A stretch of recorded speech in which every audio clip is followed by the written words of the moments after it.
Bonjour à toutes et à tous, c'est la 35e chronique de la série Ainsi va le monde, la fabrique des anormaux.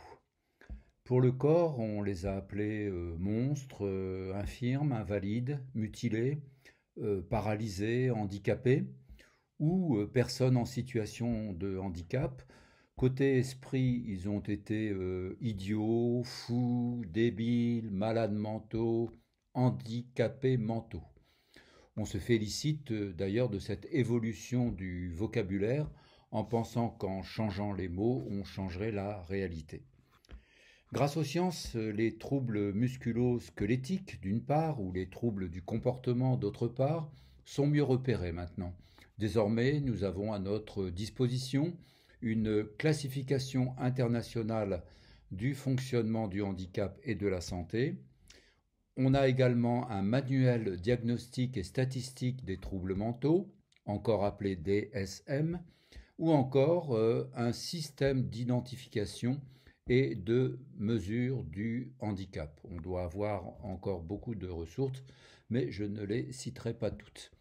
Fini les généralisations, maintenant nous sommes plus précis, on est soit tétraplégique, polyhandicapé, infirme moteur cérébral, ou de l'autre côté schizophrène, autiste, trisomique.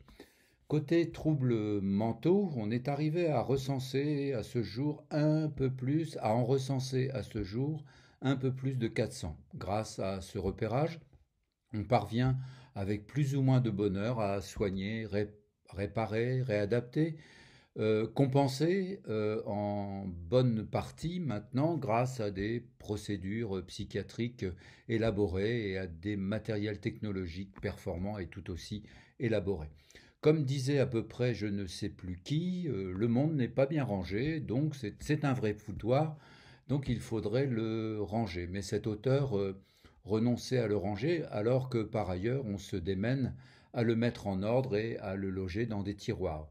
Et comme il y a des anomalies, des anormalités qu'on appelle troubles et qui sont régulièrement découvertes, on crée de nouveaux tiroirs pour les ranger. Et lorsqu'on prend l'habitude de fabriquer des tiroirs, on continue un peu naturellement à en produire et on finit bien par les remplir en y faisant rentrer des choses qui normalement n'auraient pas dû y être parce qu'elles sont de l'ordre de la vie normale, mais on ne sait jamais. On s'est aperçu qu'une dent de travers ou un mot de travers n'était pas normal et on a inventé l'orthodontiste et l'orthophoniste. Ou peut-être a-t-on créé d'abord la spécialité et fini par trouver l'anomalie.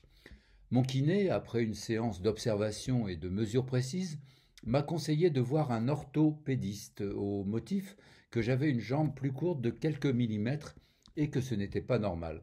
J'allais plutôt bien en entrant dans son cabinet, beaucoup moins en sortant.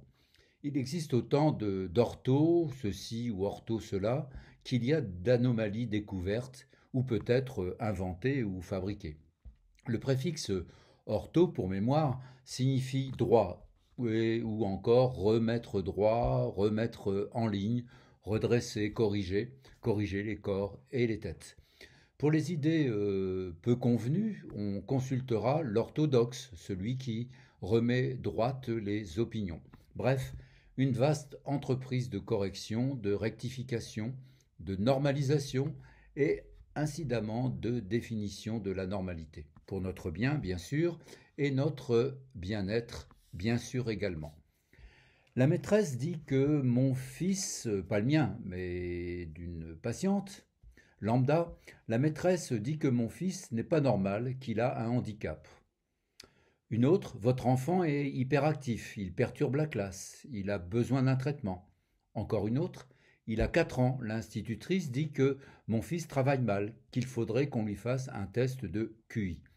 Tous les jours, Thierry Delcourt, qui est psychiatre et psychanalyste, entend dans son cabinet de consultation ces mots qui tuent de parents désemparés qui doivent faire subir à leur enfant des tests pour décider d'un trouble au neurodéveloppemental, d'un handicap, puis les rééduquer et leur prescrire des médicaments.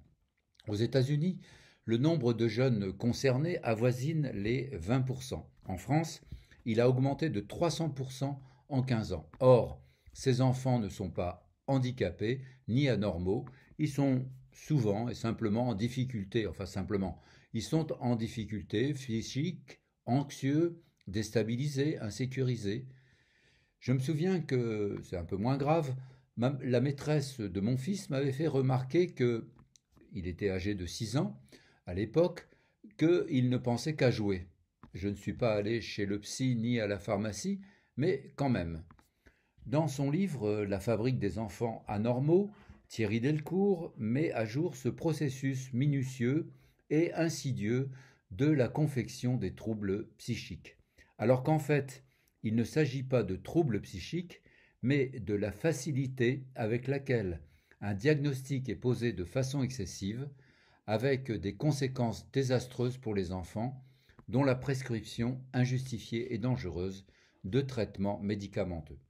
Ainsi, dit-il, de nouveaux diagnostics sont apparus, dont la bipolarité, un trouble fourre-tout jusqu'alors utilisé uniquement pour l'adulte, ou encore le trouble oppositionnel avec provocation, encore appelé TOP. Donc la bipolarité, le TOP conduisent à prescrire à des enfants un peu instables et turbulents des médicaments psychotropes dont les effets secondaires sont redoutables.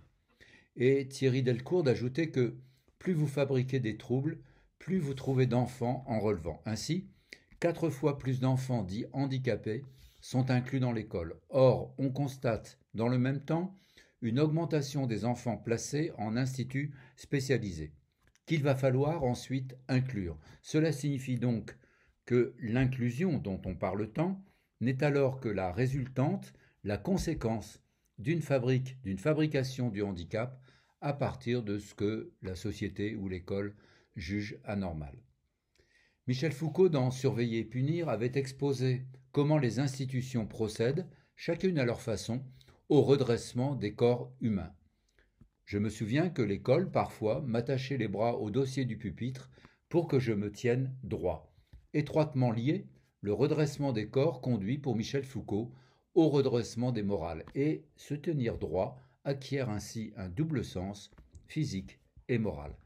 Allant plus loin, on pourrait se passer de spécialistes en devenant chacun son propre censeur, après avoir été corrigé tout au long de sa vie par des spécialistes. Pensez à vous tenir droit, rentrez le ventre, surveillez vos gestes, surveillez vos paroles. En recherchant des mots commençant par ortho, j'ai trouvé orthosexualité, pour redresser les sexualités déviantes et anormales. Ainsi va le monde.